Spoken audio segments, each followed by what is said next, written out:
సిద్ధం చేసుకోవాలని చెప్పి మా అధికారులకు ఆదేశాలు ఇస్తున్నా. హైదరాబాద్ నగర ప్రజలకు, తెలంగాణ మిత్రులకు నేను గుర్తు చేయదలుచుకున్నా. తొలకరి వర్షాలు నిన్ననే పడ్డాయి. పెద్ద ఎత్తున వర్షం పడలే, రోజంతా వాన పడవలే. కానీ 2 గంటనే హైదరాబాదు నగరంలో వాన పడితే రోడ్లు ఎక్కడికక్కడ స్తంభించిపోయినాయి. రోడ్ల మీద మొత్తం వర్షపు నీరు వరదలై పారింది. ట్రాఫిక్ అతలాకుతలమైంది. కిలోమీటర్ ప్రయాణానికి 2 నుంచి 4 గంటలు పట్టింది.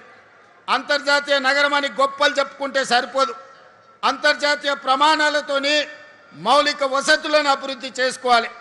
10 ఏళ్ళు మేము అభివృద్ధి చేసినాం, 100 కోట్లకి ఎకరం అమ్మినామని గొప్పలు చెప్పుకున్నోళ్ళు, జబ్బలు జరుచుకున్నోళ్ళు నిన్న ట్రాఫిక్ సమస్యకు కారణం ఏందో చెప్పండి.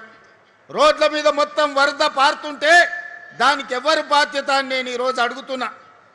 పోయిన దుర్మార్గులు చెరువులు, నాలాలు, కుంటలను కబ్జా చేసుకొని, పబ్లిక్ పార్కులను ఆక్రమించుకొని, ప్రభుత్వ భూములను చెరబట్టి ఈనాడు అక్రమ నిర్మాణాలు చేపట్టబట్టే ఇవాళ చెరువులలో ఉండాల్సిన నీళ్లు, కుంటలకి వెళ్ళాల్సిన నీళ్లు, నాలాలో ప్రవహించాల్సిన నీళ్లు, వర్షపు నీళ్లు మొత్తం రోడ్ల మీద ప్రవాహమైంది.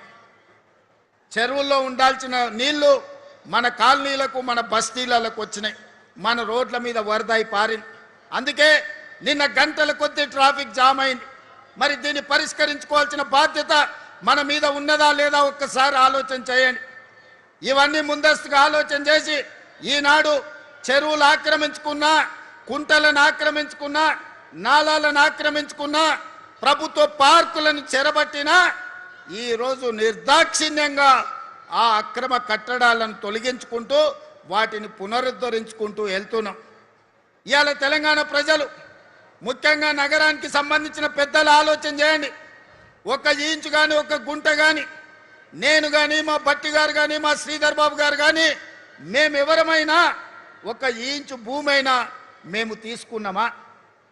ఎవరికైనా అందజేసినామా? ఇవాళ వాటిని తొలగించి ఇవాళ మంచి చెరువులను పునరుద్ధరిస్తున్నాం. లేక్ ఎకానమీ అని మా అక్కలకు, ఆడబిడ్డలకు ఈ లేక్ల చుట్టూతా మంచి షాపింగ్ మాల్స్ డిజైన్ చేసి కూరగాయలు అమ్మడానికి, పాలు అమ్మడానికి, పండ్లు అమ్మడానికి ప్రజలు వాకింగ్ కోసం వచ్చి పాలు, పండ్లు, కూరగాయలు తీసుకెళ్లడమే కాకుండా వాళ్ళ మన్మన్లను, మన్మరాలను ఆడిపించుకోవడానికి ఆట స్థలాలను ఈరోజు లేక్ల చుట్టూతా మనం అభివృద్ధి చేస్తున్నాం.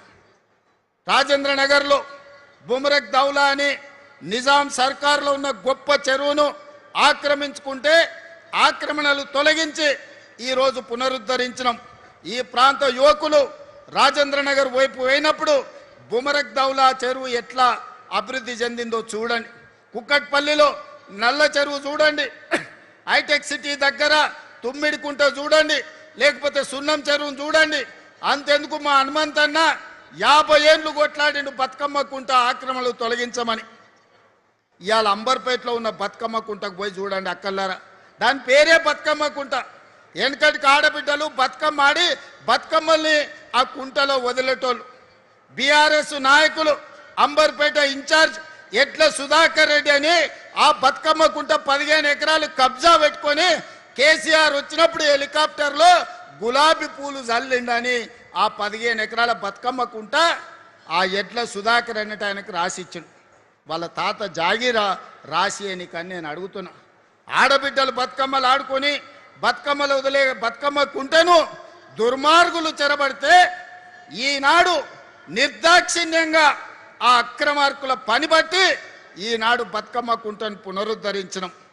గొప్ప గొప్ప వ్యక్తులు గండిపేట, హిమాయత్ సాగర్ను ఆక్రమించుకుంటే వాటన్నిటిని తొలగించే ప్రయత్నం చేస్తున్నాం. ఇవన్నీ మా కోసం కాదు, ఇవన్నీ భవిష్యత్ తరాల కోసం. ఈనాడు ఢిల్లీ చూడండి, కాలుష్యంతో బడులు బంద్ అయినాయి, పార్లమెంటు బంద్ అయింది, ప్రభుత్వ కార్యాలయాలు బంద్ అయినాయి. ముంబైలో వాన వస్తే రోజుల కొద్దీ ఇంట్లోకెళ్ళి బయటకు వెళ్ళలేని పరిస్థితి. బెంగళూరులో ఇంట్లో నుంచి వెళ్తే ఎప్పుడు ఎయిర్పోర్ట్కి వెళ్తామో మనకు తెలియదు. చెన్నైలో వాన వస్తే పడవల్లో తిరుగుతారు. కలకత్తాలో శాంతి భద్రత లేక కత్తులతో పొడుచుకుంటారు. మరి ఇన్ని నగరాల నుంచి మనం ఏదైనా నేర్చుకోవాల్సిన అవసరం ఉందా లేదా చూడండి. అందుకే ఈనాడు దుర్మార్గులు ఆక్రమించుకున్న వాళ్ళు కబ్జాకోరులు బాధపడ్డా సరే కొద్దిమంది బాధపడవచ్చు, లక్షలాది ప్రజలకు న్యాయం జరుగుతుంది. ఈ నగరం అంతర్జాతీయంగా రాణిస్తుందని హైదరాబాదు నగరంలో కబ్జాకోర్ల కోరలు బీకడానికి ఈనాడు మన ప్రభుత్వం పనిచేస్తుంది. భవిష్యత్తులో ఇంకా బలంగా వ్యవహరిస్తుంది. దుర్మార్గులను తోకగత్తిరిస్తుంది. వాళ్ళ వెనకాల ఉన్నోళ్ళని కూడా వాళ్ళ పని పడతామని చెప్పి ఈనాడు ఈ వేదిక మీద నుంచి నేను చెప్పదలుచుకున్నా. అందుకే మిత్రులారా, ఈనాడు ప్రపంచం మన వైపు చూస్తుంది. చరిత్రలో జూన్ 10, 2026 తారీఖు చరిత్రలో సువర్ణ అక్షరాలతో లిఖించబోతున్నాం. భారత్ ఫ్యూచర్ సిటీలో ఈనాడు green pharma, sports, education, health, అదేవిధంగా AI, data centres, GCC centres, global fortune 500 కంపెనీలను వీడికి రప్పించేదానికి ఈరోజు పునాది వేసుకున్నాం. పోయిన డిసెంబర్లో గ్లోబల్ సమ్మిట్ ఇక్కడనే ఏర్పాటు చేసినాం. ప్రపంచ దేశాలన్నిటినీ ఇక్కడికి రప్పించగలిగినాం.